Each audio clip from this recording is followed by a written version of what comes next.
Hello നമസ്കാരം, mini റീഡിങ്ങിലേക്ക് സ്വാഗതം. അപ്പോൾ ഈ ഒരു റീഡിങ്ങിൽ നിങ്ങൾ തമ്മിലത്തെ ആദ്യത്തെ ചിത്രമാണ് ചൂസ് ചെയ്തിട്ടുള്ളതെങ്കിൽ നിങ്ങളോട് ഇപ്പോൾ യൂണിവേഴ്സ് എന്താണ് പറയാനുള്ളത് നോക്കാം.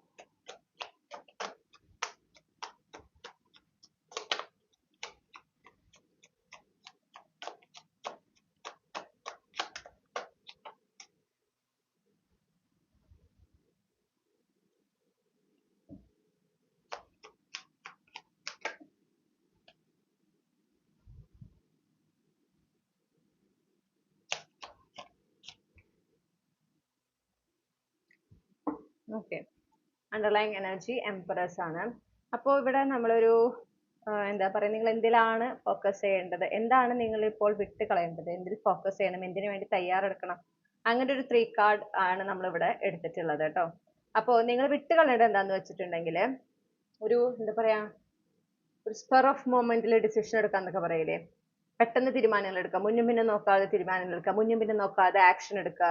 എന്തെങ്കിലും ഒരു കാര്യം കേൾക്കുമ്പോഴേക്കും അതിനെക്കുറിച്ച് കൂടുതൽ ചിന്തിക്കാതെ അറിയാതെ അതിന്റെ പിന്നാലെ പോവുക.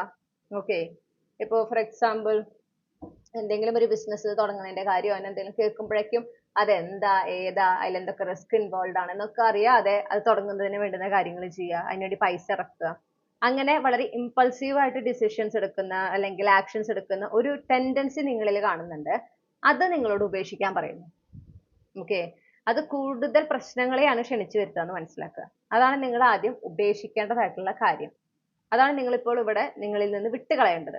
ഇനി നിങ്ങൾ എന്തിൽ ഫോക്കസ് ചെയ്യണം എന്ന് ചോദിച്ചിട്ടുണ്ടെങ്കിൽ നിങ്ങൾ ഇപ്പോൾ ആയിരിക്കുന്ന ആ കംഫർട്ട് സോണിൽ നിന്ന് പുറത്ത് കടക്കുന്നതിന് വേണ്ടുന്ന ആക്ഷൻസ് എടുക്കുന്നതിലാണ് നിങ്ങൾ ശ്രദ്ധ കൊടുക്കേണ്ടത്. അതായത് നിങ്ങളൊരു പരിമിതി നിങ്ങൾക്ക് തന്നെ വെച്ചിട്ടുണ്ട്. ഇത്ര എന്നെ കൊണ്ട് പറ്റുള്ളൂ, ഇത്ര എന്നെ കൊണ്ട് ചെയ്യാൻ സാധിക്കുള്ളൂ, അങ്ങനെയൊക്കെ ഒരു ലിമിറ്റേഷൻ സ്വയം നിങ്ങൾ ക്രിയേറ്റ് ചെയ്ത് വെച്ചിട്ടുണ്ട്. എന്നെ കൊണ്ട് ഇങ്ങനെ പറ്റൂ, ഇങ്ങനെ കഴിയൂ എന്നുള്ളത്. അത് മാറി അതിൽ നിന്ന് പുറത്ത് കടക്കാൻ നിങ്ങൾ ശ്രമിക്കാൻ പറയുന്നു. കാരണം നിങ്ങളുടെ ട്രൂ പൊട്ടൻഷ്യൽ എന്താണ് എന്നറിയണമെങ്കിൽ നിങ്ങൾ ഇപ്പൊ നിങ്ങൾക്കായിട്ട് നിശ്ചയിച്ചു വെച്ചിട്ടുള്ള ഈ ഒരു എന്താ പറയാ, നിങ്ങളുടെ ചുറ്റും നിങ്ങളായിട്ട് കെട്ടി വെച്ചിരിക്കുന്ന ഒരു വേലിയുണ്ട്. അത് പൊളിച്ചു മാറ്റി നിങ്ങൾ പുറത്തേക്ക് വരണം. അപ്പോഴാണ് നിങ്ങളുടെ ശരിയായ കഴിവിനെ കുറിച്ച്, നിങ്ങളുടെ പ്രാപ്തിയെ കുറിച്ച് നിങ്ങൾക്ക് അറിയാൻ പറ്റുള്ളൂ, നിങ്ങൾക്ക് ഒരു ബോധ്യം ഉണ്ടാവുള്ളൂ. ഓക്കെ, അപ്പൊ അത് നേടിയെടുക്കുന്നതിലാണ് നിങ്ങളിപ്പോ ശ്രദ്ധ കൊടുക്കേണ്ടത്. അതാണ് നിങ്ങളിപ്പോ ശ്രദ്ധിക്കേണ്ട കാര്യം.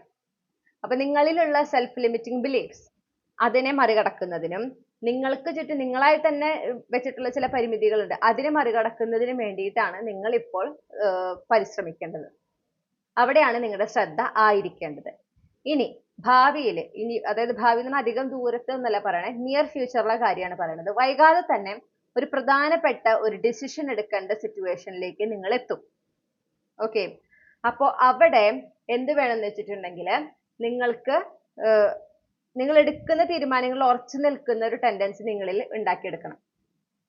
കാരണം ഈ ഒരു ഡിസിഷൻ എടുത്തു കഴിഞ്ഞാൽ പിന്നെ അതിൽ നിന്ന് മാറാൻ പറ്റില്ല. അപ്പൊ ഒരു ഡിസിഷൻ എടുക്കുമ്പോൾ നല്ലവണ്ണം ചിന്തിക്കുക, അവൈലബിൾ ആയിട്ടുള്ള ഓപ്ഷൻസ് അല്ലെങ്കിൽ പാത്സ് എന്തൊക്കെയാണെന്ന് നോക്കുക. ഓക്കെ, അതിന്റെ ഓരോന്നിന്റെയും റിസ്ക് എത്രയാണ്, കാര്യങ്ങൾ എന്താണെന്നൊക്കെ കൃത്യമായി വിശകലനം ചെയ്തതിന് ശേഷം മാത്രം നിങ്ങൾക്ക് അനുയോജ്യമായത്, നിങ്ങളുടെ എന്താണോ, ഏത് മേഖലയുമായി ബന്ധപ്പെട്ടാണോ അവിടെ നിങ്ങൾ എന്താണോ ആഗ്രഹിക്കുന്നത് അതിനോട് ചേർന്ന് നിൽക്കുന്ന ഓപ്ഷൻ അല്ലെങ്കിൽ അതിനോട് ചേർന്ന് നിൽക്കുന്ന ആ ഒരു പാത്ത്, ആ ഒരു വഴിയാണ് നിങ്ങൾ സ്വീകരിക്കേണ്ടത്, അല്ലെങ്കിൽ അവസരമാണ് സ്വീകരിക്കേണ്ടത്. അത് വൺസ് നിങ്ങൾ അത് ഡിസൈഡ് ചെയ്ത് കഴിഞ്ഞാൽ പിന്നെ അതിൽ നിന്ന് പുറത്തു കടക്കാൻ പാടില്ല. മനസ്സിലായോ? അപ്പോൾ എന്താ വെച്ചാൽ അത് നിങ്ങൾ ശീലിക്കണം. അത് അങ്ങനെ ഒരു ഡിസിഷൻ നിങ്ങൾ എടുക്കേണ്ട ഒരു സിറ്റുവേഷനിലേക്കാണ് നിങ്ങൾ പോയിക്കൊണ്ടിരിക്കുന്നത്. നിങ്ങളുടെ നിയർ ഫ്യൂച്ചറിൽ തന്നെ, വൈകാതെ തന്നെ നിങ്ങൾ അങ്ങനെ ഡിസിഷൻ എടുക്കേണ്ട സിറ്റുവേഷനിലേക്ക് നിങ്ങൾ എത്തും. അവിടെ വളരെ കോൺഫിഡൻസോട് കൂടെ, ധൈര്യത്തോടു കൂടെ നിങ്ങൾക്ക് അവൈലബിൾ ആയിട്ടുള്ള ഓപ്ഷൻസ് കൃത്യമായി വിശകലനം ചെയ്ത്, ഓക്കെ, അതിന്റെ കാര്യങ്ങൾ മനസ്സിലാക്കി നിങ്ങൾ ആഗ്രഹിക്കുന്ന കാര്യവുമായിട്ട് അലൈൻ ചെയ്ത് നിൽക്കുന്നത് ഏതാണെന്ന് കൃത്യമായി മനസ്സിലാക്കി ആ ഒരു ഓപ്ഷൻ ചൂസ് ചെയ്യാൻ, തെരഞ്ഞെടുക്കാൻ നിങ്ങൾക്ക് പറ്റണം. അത് ഡിസൈഡ് ചെയ്ത് അതിൽ തന്നെ ഉറച്ചു നിൽക്കാൻ നിങ്ങൾക്ക് പറ്റണം. അപ്പോൾ നമുക്ക് എപ്പോഴും ഡിസൈഡ് ചെയ്ത് നമുക്ക് ആ ഡിസിഷനിൽ ഉറച്ചു നിൽക്കാൻ പറ്റാം, നമ്മളെടുത്ത ഡിസിഷൻ പെർഫെക്റ്റ് ആണെന്ന് നമുക്ക് പൂർണ്ണ ബോധ്യം ഉണ്ടാവുമ്പോൾ. ബാക്കി ആരൊക്കെ എന്തൊക്കെ പറഞ്ഞാലും നമ്മൾ അതിൽ നിന്ന് മാറില്ല, അല്ലെ? പക്ഷെ ആ പൂർണ്ണ ബോധ്യം ഉണ്ടാവണമെങ്കിൽ നമുക്ക് എന്താണ് വേണ്ടത് എന്നതിനെ കുറിച്ച് നമുക്ക് ഒരു ക്ലാരിറ്റി ഉണ്ടാവണം. ഓക്കെ, അതിനോട് ചേർന്ന് നിൽക്കുന്നത് ഏതാണെന്ന് നമുക്ക് മനസ്സിലാക്കാൻ പറ്റണം. അപ്പൊ എന്നതുപോലെ ആ രീതിയിൽ ഒരു ബെസ്റ്റ് ഡിസിഷൻ എടുക്കുന്നതിന് വേണ്ടുന്ന തയ്യാറെടുപ്പ് നിങ്ങൾ ചെയ്തേ പറ്റുള്ളൂ. അത് ചെയ്ത് തുടങ്ങുക, തയ്യാറെടുക്കുക. കാരണം ആ ഒരു സിറ്റുവേഷനിലേക്ക് നിങ്ങൾ വൈകാതെ എത്തുന്നുണ്ട്. അവിടെ എടുക്കുന്ന ആ ഒരു തീരുമാനം എന്ത് തന്നെയാണെങ്കിലും അവിടെ ഒരു സെക്കൻഡ് ചാൻസ് ഉണ്ടാവില്ല എന്ന് മനസ്സിലാക്കുക. ഓക്കെ, അപ്പൊ ഇതാണ് നിങ്ങൾക്കുള്ള ഗൈഡൻസ് മൈ ഡിയർ ഗ്രൂപ്പ് 1. ഈ റീഡിംഗിലൂടെ നിങ്ങൾ ആഗ്രഹിച്ച ഒരു ക്ലാരിറ്റി നിങ്ങൾക്ക് ആവശ്യമായ ഗൈഡൻസ് ലഭിച്ചെന്ന് വിശ്വസിക്കുകയാണ്. നിങ്ങൾക്ക് എല്ലാ നന്മകളും നേരുന്നു. റീഡിംഗ് ഇഷ്ടപ്പെട്ടാൽ മറക്കാതെ ചന്ദ്രകണ്ഠ ടാരോട്ട് സബ്സ്ക്രൈബ് ചെയ്യുക. Thank you. ഹലോ, നമസ്കാരം. ഗ്രൂപ്പ് 2 നിങ്ങൾ തമ്മിലത്തെ രണ്ടാമത്തെ ചിത്രമാണ് ചൂസ് ചെയ്തിട്ടുള്ളതെങ്കിൽ നിങ്ങളോട് ഇപ്പൊ എന്താണ് യൂണിവേഴ്സിന് പറയാനുള്ളത് നോക്കാം.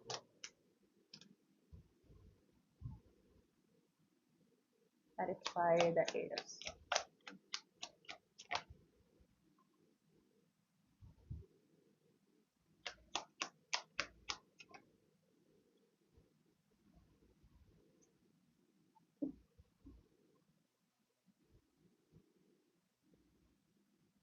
Okay.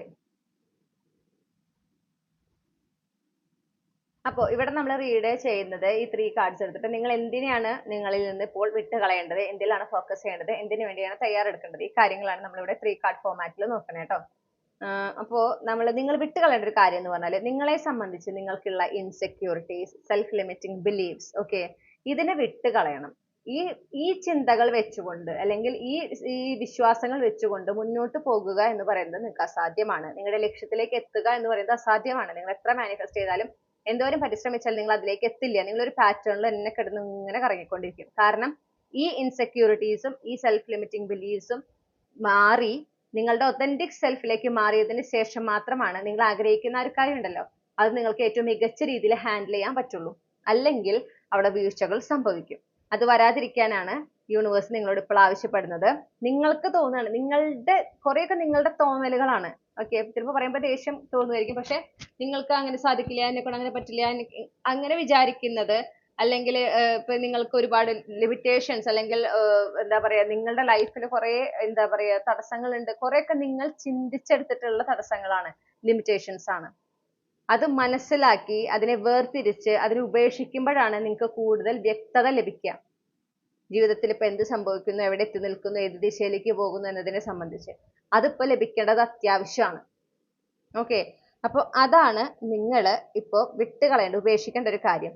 നിങ്ങളുടെ ശ്രദ്ധ കൊടുക്കേണ്ട കാര്യം എന്ന് പറഞ്ഞാല് ഇതുപോലെ നിങ്ങളുടെ ഒരു അനാവശ്യ ചില ഭാരങ്ങളുണ്ട്. ഈ അനാവശ്യ ഭാരങ്ങൾ നിങ്ങളുടേതല്ലാത്ത നിങ്ങൾ പക്ഷെ ചുമന്നുകൊണ്ടിരിക്കുന്ന ചില ഭാരങ്ങളുണ്ട്. ഓക്കെ, ആ ഭാരങ്ങളെ വിട്ടുകളയുക, അതിന് ഉപേക്ഷിക്കുക. ഒന്നൊന്നായിട്ട് നിങ്ങൾ ഉപേക്ഷിക്കണം. നിങ്ങളുടെ സമാധാനത്തിനാണ് നിങ്ങളിപ്പോൾ പ്രാധാന്യം കൊടുക്കേണ്ടത്.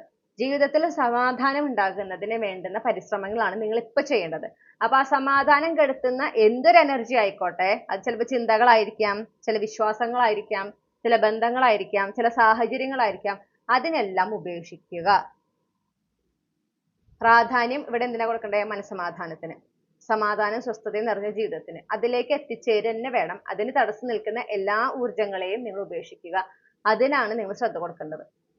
ഓക്കെ, ഇനി നിങ്ങൾ എന്തിനു വേണ്ടി പരിശ്രമിക്കണം അല്ലെങ്കിൽ എന്തിനു വേണ്ടി തയ്യാറെടുക്കണം എന്ന് ചോദിച്ചിട്ടുണ്ടെങ്കിൽ നിങ്ങളുടെ ഭാവിയില്, ഓക്കെ, നിങ്ങളെ എന്താ പറയാ ഇനി വരുന്ന കുറച്ച് സമയങ്ങൾക്കുള്ളിൽ, നിയർ ഫ്യൂച്ചറിന്റെ കാര്യം പറയണേ, നിങ്ങളുടെ പാസ്റ്റ്, ഒരു പെർട്ടിക്കുലർ പാസ്റ്റില് ചിലപ്പോൾ നിങ്ങളെ വേദനിപ്പിച്ച ചില വ്യക്തികൾ അല്ലെങ്കിൽ അതേ സമാന്തരമായ സാഹചര്യത്തിലേക്ക് നിങ്ങൾ എത്തിച്ചേരാൻ സാധ്യതയുണ്ട്. അതായത് നിങ്ങൾക്ക് വീണ്ടും ആ വേദന ഉണ്ടാവുന്നതല്ല, ആ വ്യക്തികളെ വീണ്ടും കോണ്ടാക്ട് ചെയ്യാനോ അല്ലെങ്കിൽ അവർ നിങ്ങളുടെ ലൈഫിലേക്ക് വരാനോ ഒക്കെ ഒരു സാധ്യത കാണുന്നുണ്ട്.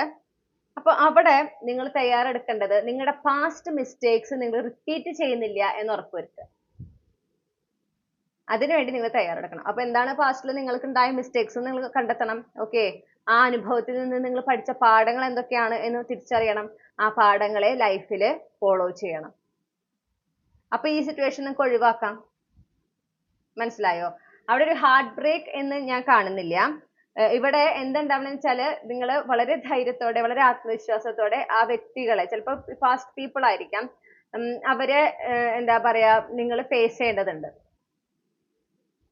ഓക്കെ, അതിന് നിങ്ങൾ തയ്യാറാകണം. അതുപോലെ തന്നെ നിങ്ങൾ ഉപേക്ഷിച്ച ചില കാര്യങ്ങൾ നിങ്ങളുടെ ലൈഫിലേക്ക് അല്ലെങ്കിൽ ആ ഉപേക്ഷിച്ച ചില വ്യക്തികളായിരിക്കാം, ബന്ധങ്ങളായിരിക്കാം, അവരെ വീണ്ടും കണ്ടുമുട്ടുന്നതിനൊക്കെ ഒരു സാധ്യതയാണ് ഈ പറയുന്നത്. അപ്പൊ അവിടെ അത് ഉപേക്ഷിച്ചതാണ് അല്ലേ. വളരെ ന്യൂട്രൽ ആയിട്ട് വേണം നിങ്ങൾ അവരോട് നിൽക്കുന്നതിന്. പഴയ വികാരങ്ങളും സ്നേഹങ്ങളൊന്നും വീണ്ടും പൊടി തട്ടിയെടുക്കാതിരിക്കുക. അത് ഉപേക്ഷിച്ചതിനൊരു കാരണം ഉണ്ടല്ലോ, അതെപ്പോഴും ഓർക്കുക. ഉപേക്ഷിച്ചതാണ് എന്നുള്ള ബോധ്യം ഉണ്ടായിരിക്കണം. ഓക്കെ, അവരെങ്ങനെയൊക്കെ പ്രവർത്തിച്ചാലും വീണ്ടും ഒരു സാധ്യത അല്ലെങ്കിൽ അവർക്ക് വീണ്ടും ഒരു അവസരം കൊടുക്കാതിരിക്കുക. അതിനുവേണ്ടി നിങ്ങൾ തയ്യാറെടുക്കണം. അത് എളുപ്പമായിരിക്കില്ല. അപ്പൊ അതിനുവേണ്ടി നല്ലവണ്ണം തയ്യാറായിട്ടിരിക്കുക. അത് അങ്ങനെ എന്താ പറയാ, കൃത്യമായിട്ട് അതിനുവേണ്ടി തയ്യാറെടുക്കണമെങ്കിൽ മനസ്സ് സ്വസ്ഥമായിരിക്കണം. മനസ്സ് സ്വസ്ഥമായിരിക്കണമെങ്കിൽ മനസ്സിനെ അസ്വസ്ഥമാക്കുന്ന എല്ലാ ഊർജ്ജങ്ങളെയും ഉപേക്ഷിക്കണം. വളരെ കണക്റ്റഡ് ആണ് ഈ മെസ്സേജ്. നിങ്ങളിലെ എയർ പ്ലേസ്മെന്റ് വളരെ സ്ട്രോങ് ആയിരിക്കും. Libra, Gemini, Aquarius. ഈ പ്ലേസ്മെന്റ് നിങ്ങൾക്ക് നിങ്ങളുടെ സൺ മൂൺ റൈസിംഗിൽ ഉണ്ടാകാം. അല്ലെങ്കിൽ ഈ പറഞ്ഞ ഏതെങ്കിലും രാശിയിലായിരിക്കും നിങ്ങൾ ജനിച്ചിട്ടുണ്ടായിരിക്കാം. ഓക്കെ, കാരണം നമുക്ക് മൊത്തം സ്പോർട്സ് കാർഡ്സ് ആണ് ഇവിടെ കിട്ടിയിട്ടുള്ളത്. അപ്പൊ ഇതാണ് നിങ്ങൾക്കുള്ള reading my dear. Gemini placement strong ആയിട്ട് കാണുന്നുണ്ട് കേട്ടോ. ഇതാണ് നിങ്ങൾക്കുള്ള റീഡിംഗ് മൈ ഡിയർ ഗ്രൂപ്പ് 2. ഈ റീഡിങ്ങിലൂടെ നിങ്ങൾ ആഗ്രഹിച്ചൊരു ക്ലാരിറ്റി, നിങ്ങൾക്ക് ആവശ്യമായ ഗൈഡൻസ് ലഭിച്ചു എന്ന് വിശ്വസിക്കുകയാണ്. റീഡിംഗ് ഇഷ്ടപ്പെട്ടാൽ മറക്കാതെ ചന്ദ്രകണ്ഠ ടാരോ സബ്സ്ക്രൈബ് ചെയ്യണം. മറ്റൊരു റീഡിങ്ങിലൂടെ വീണ്ടും കണ്ടുമുട്ടും എന്ന പ്രതീക്ഷയോടെ നിർത്തുന്നു. താങ്ക്